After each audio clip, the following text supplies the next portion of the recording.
அனைவருக்கும் இனிய காலை வணக்கம். உடம்பினை முன்னம் இழுக்கென்றிருந்தேன், உடம்பினுக்குள்ளே உருபொருள் கண்டேன், உடம்பினுள்ளே உத்தமன் கோவில் கொண்டான் என்று உடம்பினை யாம் இருந்து ஓம்புகின்றேனே என்று திருமூலர் மந்திரத்திலே உடம்பை போற்ற சொல்கிறார். அப்பொழுது உடம்பினை நம்ம போற்ற வேண்டும். அப்படி போற்றணும்னா நிச்சயமாக நோய் வராது. இப்போ அதுக்கான விஷயத்தை நம்ம பார்க்கும்போது இன்னைக்கு பல நோய்களுக்கு காரணம் உடம்பு தான். அப்போது உடம்புக்கு ஆரோக்கியமான உணவு தேவை. அது இருந்துன்னா நிச்சயமாக நம்ம நோயிலிருந்து விடுபடலாம். இப்போ யாராவது நமக்கு தொலைபேசியிலையோ அல்லது கைபேசியிலையோ பேசும்போது எப்படி இருக்கீங்க அப்படின்னா, ஏதோ வண்டி போயின்னு இருக்குங்க அப்படின்னு சொல்லுவோம். அப்படி சொல்லாமல் நன்றாக இருக்கிறேன் என்று சொல்லும்போது நம்ம நிச்சயமாக ஆரோக்கியமான ஒரு நிலை அடையலாம். இன்றைக்கி நம்ம பார்க்கக்கூடிய ஆசனம் சலபாசனம், விருச்சிகாசனம். அது என்ன சலபாசனம் அப்படின்னு சொன்னால் வெட்டுக்கிளி ஆசனம்னு சொல்லுவாங்க. வெட்டுக்கிளி ஆசனம் அப்படின்னு நம்ம அதான் சொன்ன மாதிரி அந்த காலத்தில் பார்த்தீங்கன்னா சித்தர்கள் இயற்கை சூழலில் பார்த்து அந்த ஆசன பெயர்களை வைத்திருக்கிறார்கள். அந்த அடிப்படையில் தான் இதுக்கு பேர் வெட்டுக்கிளி ஆசனம் அப்படின்னு பேர்.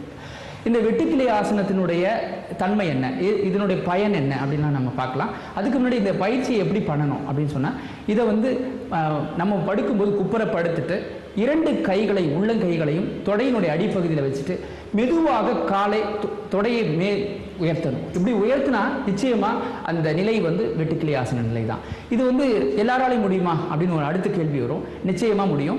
அதுக்கு என்ன பண்ணலாம் அப்படின்னா, முதல்ல வலது தொடை பகுதியை முதல்ல உயர்த்தணும். அது சில மாதங்கள் பயிற்சி பண்ணலாம். அதுக்கப்புறம் இடது தொடை பகுதி மெதுவாக உயர்த்தணும். அதுக்கப்புறமா பயிற்சி பெறலாம். 2 கால் தொடை பகுதி சேர்த்து உயர்த்தலாம். இந்த பயிற்சியை செய்யும் மூலமாக நல்ல பலன் கிடைக்கும். இதில் முக்கியமான பலன் என்ன அப்படின்னு பார்க்கலாம். அதாவது இதுக்கு பேர் சலபாசனா. அந்த சலபாசனான்ற பயிற்சி சொல்லும்போது இதில் நம்ம தெரிஞ்சுக்க வேண்டிய விஷயம் என்ன அப்படின்னா, இதில் நம்முடைய சிறுநீரக மண்டலம் இருக்குது, இனப்பெருக்க உறுப்பு இருக்குது. இந்த உறுப்புகளை பலப்படுத்துது. ஆண்கள் செய்கிற பொழுது ஆண்மை பலம் பெற முடியும் இந்த பயிற்சி செய்கிறதுனால. பெண்களுக்கு என்ன அப்படின்னா, மாதவிடாய் சிக்கல்கள், மாதாந்திரம் ஏற்படக்கூடிய சிக்கல்கள் அது வராமல் தடுக்குது. இந்த பயிற்சி செய்வதனால நல்ல பலன் உண்டு.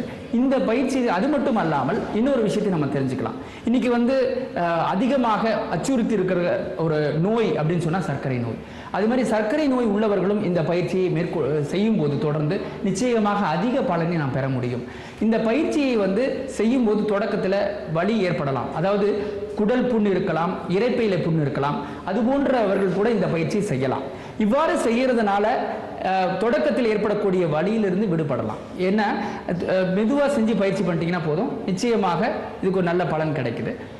அடுத்தது நான் சொன்னது விருச்சிகாசனம். அது யாரெல்லாம் செய்யலைன்னா, குழந்தையிலிருந்து பண்ணால் நிச்சயமாக அந்த விருச்சிகாசனங்கிற நிலை அடையலாம். அதனுடைய அடுத்த நிலைன்னு சொல்லலாம். சலபாசனத்தினுடைய அடுத்த நிலை தான் விருச்சிகாசனம். இந்த 2 காலையும் எவ்வளோ நம்முடைய முதுகுத்தண்டை வளைத்து முன்பக்கமாக தலைக்கு முன்னே கொண்டு வந்துட்டோம்னா அந்த நிலை தான் விருச்சிகாசனம். இதுக்கு தமிழில் சொன்னோம்னா தேள் ஆசனம்னு சொல்லுவோம். இந்த 2 ஆசன பயிற்சியும் இதோடு தொடர்புடையது.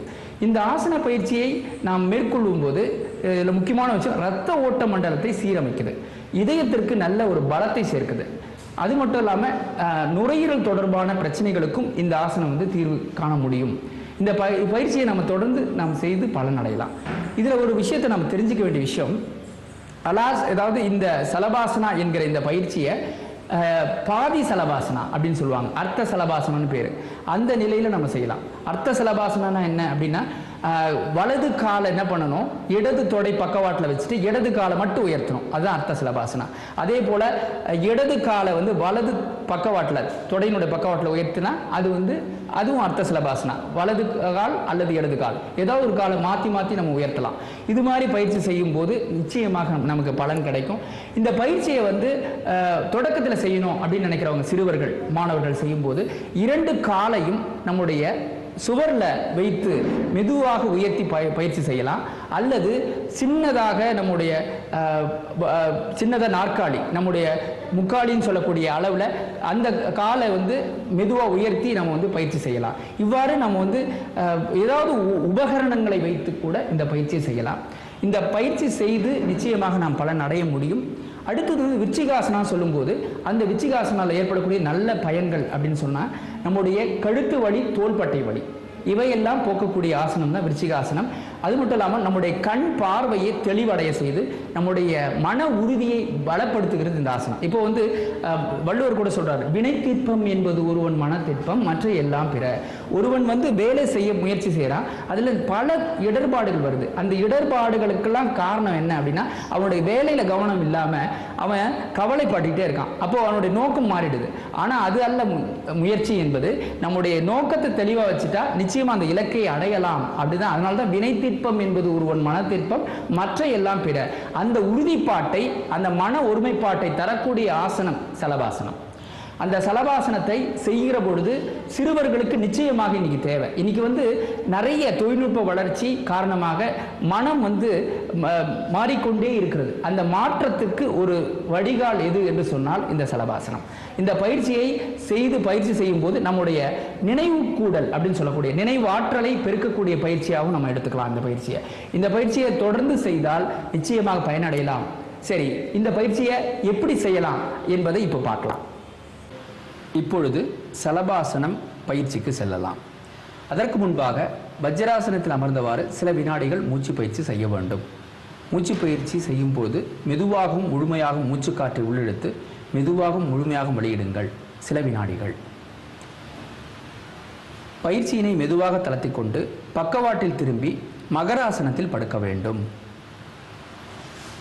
அவ்வாறு படுக்கும்போது நம்முடைய வலது உள்ளங்கை இடது தோள்பட்டையிலும் இடது உள்ளங்கை வலது தோள்பட்டையிலும் இருக்குமாறு வைத்து நம்முடைய தாடை மணிக்கட்டில் படும்படி வைத்து கண்ணை மூடிய நிலையில் சில வினாடிகள் மூச்சு பயிற்சி செய்யுங்கள். இந்த பயிற்சி செய்யும் போது மனம் அமைதி பெறும். இரத்த அழுத்த நோயால் பாதிக்கப்படுபவர்கள் இந்த பயிற்சி செய்தால் நல்ல குணமடைவார்கள். இந்த பயிற்சியை ஓய்வு நிலை ஆசனமாகவும் நாம் செய்யலாம். முதுகுத்தண்டு வலி இருப்பவர்கள் இந்த பயிற்சி செய்து பூரண குணமடைய வாய்ப்புகள் உண்டு. இப்பொழுது பயிற்சியை மெதுவாக தளர்த்தி கொண்டு 2 கைகளையும் தொடையின் அடிப்பகுதியில் வைத்து, அல்லது நான் சொல்கிற போது நாபி முத்திரை என்று சொல்வார்கள், அந்த முத்திரையிலும் வைத்து 2 கால்களை ஒரே நேரத்தில் மெதுவாக உயர்த்துங்கள். 1. சில வினாடிகள் இருத்தல் அவசியம். இப்பொழுது மெதுவாக தளர்த்தி கொண்டு தரையில் படும்படி காலை தளர்த்தி கொள்ளுங்கள்.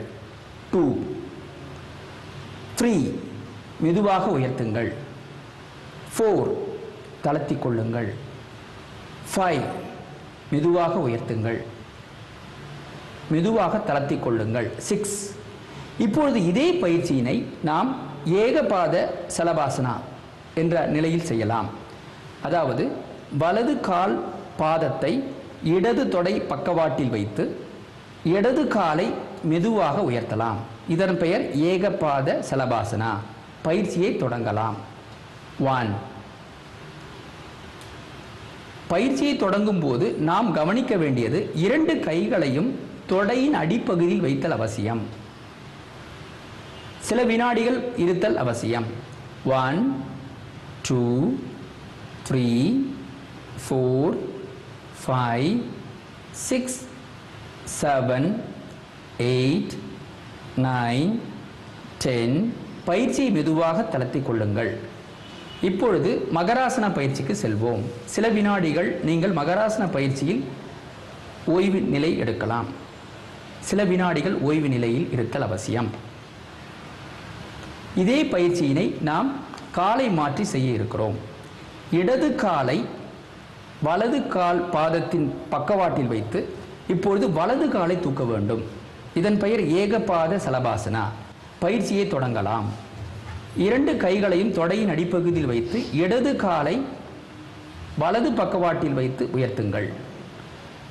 1, 2, 3, 4, 5, 6, 7, 8, 9, 10.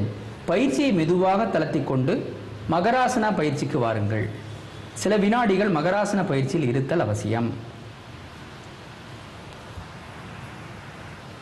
பயிற்சியினை மெதுவாக தளர்த்திக் கொள்ளவும். இப்பொழுது பூர்ண சலபாசனா எவ்வாறு செய்யலாம் என பார்க்கலாம். அதற்கு முன்பாக நாம் வஜ்ராசனத்தில் அமர்ந்து சில வினாடிகள் மூச்சு பயிற்சி செய்ய வேண்டும். மூச்சுக்காற்றை மெதுவாக உள்ளிழுங்கள். மெதுவாக வெளியிடுங்கள். 1.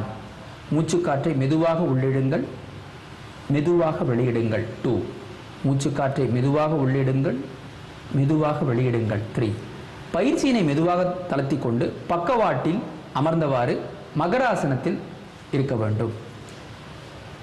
மகராசன பயிற்சி செய்யும் போது நாம் கவனிக்க வேண்டியது, வலது உள்ளங்கை இடது தோள்பட்டையிலும் இடது உள்ளங்கை வலது தோள்பட்டையிலும் இருக்குமாறு செய்து நம்முடைய தாடை மணிக்கட்டில் படும்படி வைத்தல் மகராசனமாகும். இது ஓய்வு நிலை ஆசனம். கண்களை மூடிய நிலையில் சில வினாடிகள் மூச்சு பயிற்சி செய்யலாம். மூச்சு பயிற்சி செய்யும் போது மெதுவாகவும் முழுமையாகவும் மூச்சுக்காற்றை உள்ளிழுத்து மெதுவாகவும் முழுமையாகவும் வெளியிடுங்கள். மூச்சுக்காற்றை மெதுவாக உள்ளிடுங்கள். 1. மூச்சுக்காற்றை மெதுவாக வெளியிடுங்கள். 2. மூச்சுக்காற்றை மெதுவாக உள்ளிடுங்கள். 1.